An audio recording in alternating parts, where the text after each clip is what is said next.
Heat a clay pot and roast some coconut in it.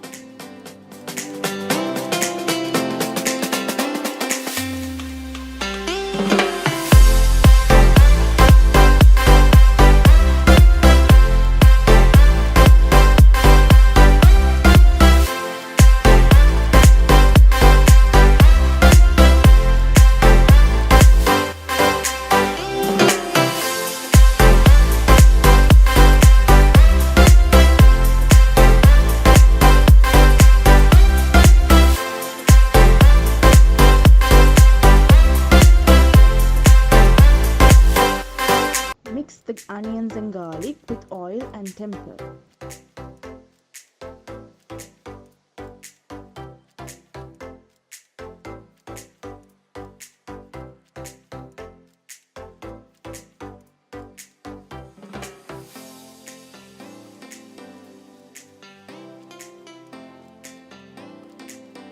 Add the saffron, raw curry stuff powder and salt to the pumpkin and mix well.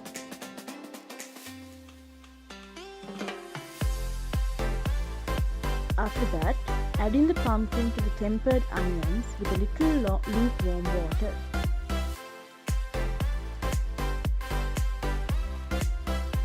Also add in the pumpkin to the tempered onions with a little lukewarm water.